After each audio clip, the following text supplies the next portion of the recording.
प्रिय प्रशिक्षुओं, आज के इस ऑनलाइन शिक्षा सत्र में आप लोगों का स्वागत है।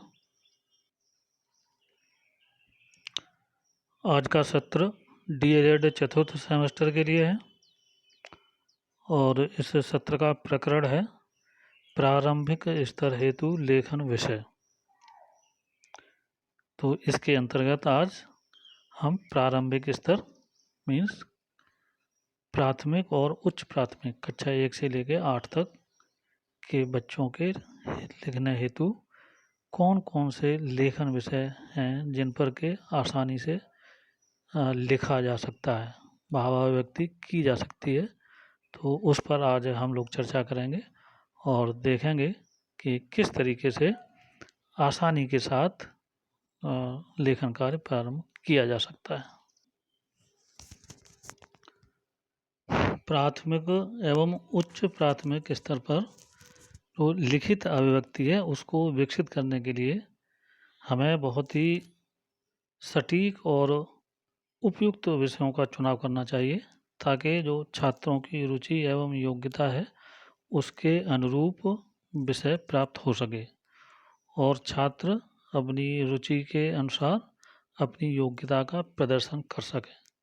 यदि हम ऐसा नहीं करेंगे तो उन विषयों का चुनाव करेंगे जो छात्रों की रुचि और योग्यता के अनुरूप नहीं है, तो ऐसी स्थिति में छात्र लेखन कार्य में रुचि नहीं दिखा पाते और वो लेखन कार्य से विरत होने लगते हैं या उन्हें लिखने के उन विषयों का चुनाव अच्छा नहीं लगता और वो उनमें लिखने के लिए तैयार नहीं होते। अगर लिखते भी हैं तो जो उनकी भावात्मक अभिव्यक्ति है वो किसी न किसी रूप में अपूर्ण प्रतीत होती है। तो इसी चीज़ को ध्यान में रखते हुए कुछ बिंदु हैं जो लेखन के लिए आवश्यक हैं। तो इनमें पहला है आपका अनुभव आधारित लेखक, दूसरा कविता लेखन, कहानी लेखन, पत्र लेखन और निबंध लेखन। ये लेखन के वो विषय हैं जो बिल्कुल ही सामान्य और सरल हैं। अगर हम इन पर आधारित कोई भी लेखन कार्य देते हैं तो छात्र उसको पूर्ण मनोयोग से और रुचि के साथ संपन्न करेंगे। तो आज हम देखते हैं कि एक एक करके इनका अध्ययन करेंगे। वैसे इन सभी में लगभग एक जैसे ही विषय हैं और एक जैसे लिखने के जो प्रकार हैं वो भी हैं, तो फिर भी हम एक जैसे होते हुए भी इनको अलग अलग जो है इनका अध्ययन करेंगे। और सबसे पहला वाला जो है अनुभव आधारित लेखन, इसको आइए देखते हैं।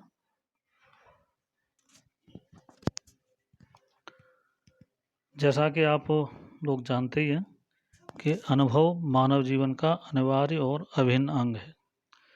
जब हम किसी तथ्य विशेष का या किसी घटना विशेष का अपने जीवन में अनुभव करते हैं तो उसके संदर्भ में लिखने की इच्छा हमारे मन में जागृत होती है और हम इस प्रकार की घटनाओं को अपने अनुभव के आधार पर लिखने का प्रयास करते हैं। जिस प्रकार के आप मुंशी प्रेमचंद जी की कहानियों को देखते हैं, इनमें सामाजिक व्यवस्था एवं रूढ़वादिता के बारे में इस तरीके से लिखा गया है जैसे कहानी पढ़ने के दौरान हमें ये अनुभव होता है कि ये कहानी चित्रात्मक रूप से हमारी आंखों के सामने से गुजर रही है।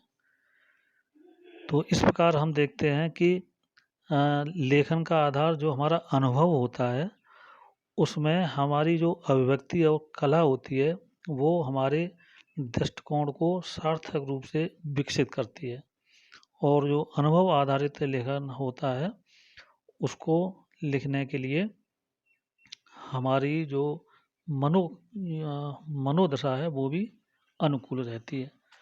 तो इस लेखन से संबंधित जो अनुभव हमारे हैं वो विभिन्न प्रकार के अनुभव हो सकते हैं। इन अनुभवों में सबसे जो प्रमुख अनुभव हैं जिनमें कि व्यक्ति गुजरता है इनसे होकर के, और उनमें कुछ हमने नोट किए हैं जो आपके पाठ्यक्रम में निर्धारित हैं। पहला है पारिवारिक अनुभव। आप विदित हैं पूर्व में ही कि बालक की जो परिवार है वो पहली पाठशाला होती है, और इसमें बालक विभिन्न प्रकार के अनुभव ग्रहण करता है बचपन से लेकर के, और जब तक बालक परिवार में रहता है कुछ न कुछ सीखता रहता है और अनुभव अर्जित करता रहता है।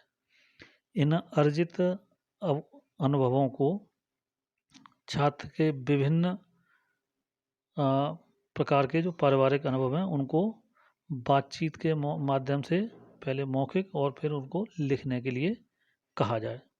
ऐसे अनुभव जो छात्र ने ऐसे अनुभव किया है कि उनकी जो मनः स्थिति है या जो मस्तिष्क पटल पे उस पर अंकित है।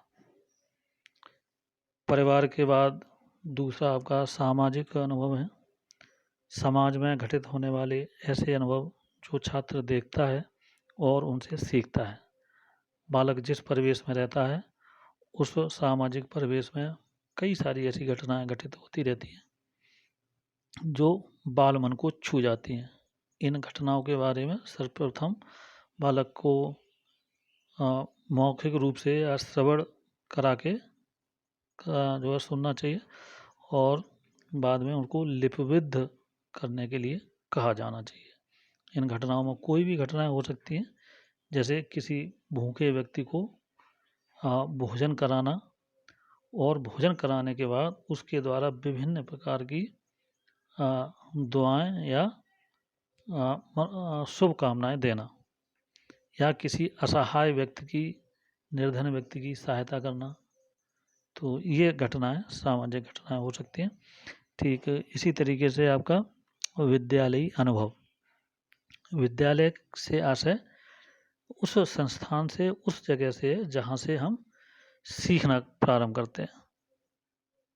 तो जो हमारे प्राथमिक बच्चे हैं वो उनके लिए विद्यालय हैं, आपके लिए संस्थान विद्यालय के समान ही है, क्योंकि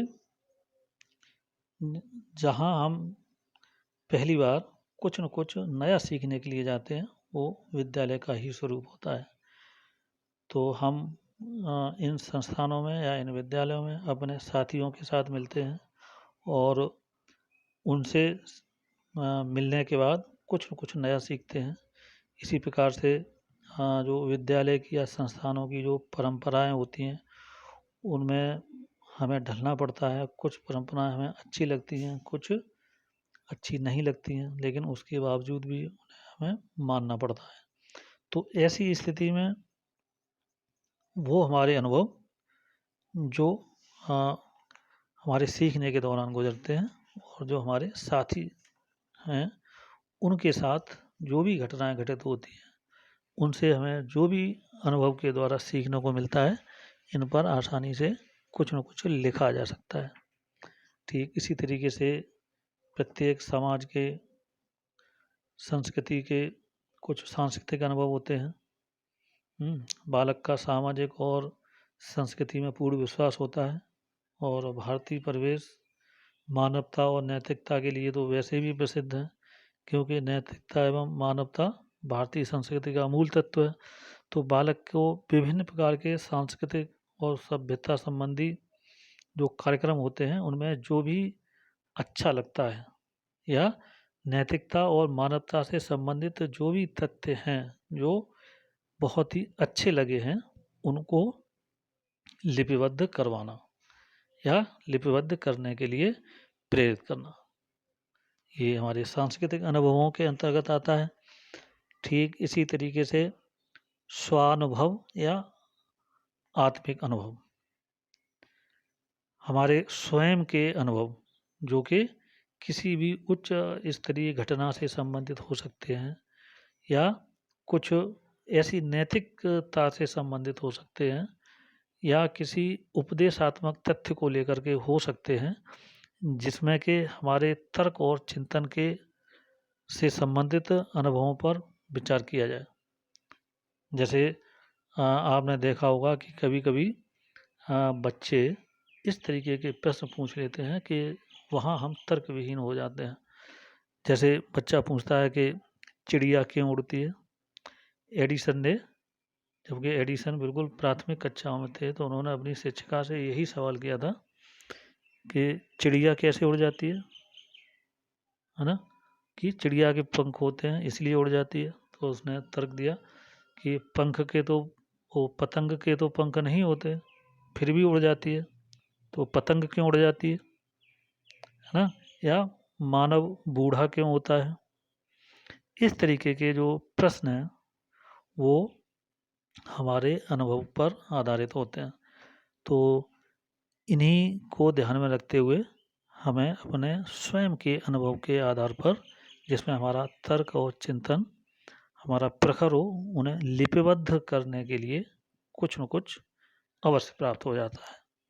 तो इस तरीके से आज हमने देखा कि जो भी हम अनुभव प्राप्त करते हैं, इन अनुभवों के आधार पर हमें जो भी चीज़ अच्छी लगती है, रुचिकर लगती है, उसको हमें लिखना है।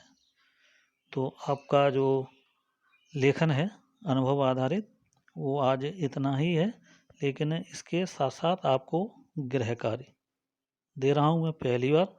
और इन अनुभवों के आधार पर जो भी अनुभव आपका ऐसा रहा है जो आपको लगता है कि ये नैतिकता से ओतप्रोत है या किसी उपदेशात्मक तथ्य से ओतप्रोत है, उसको आपको लिखना है।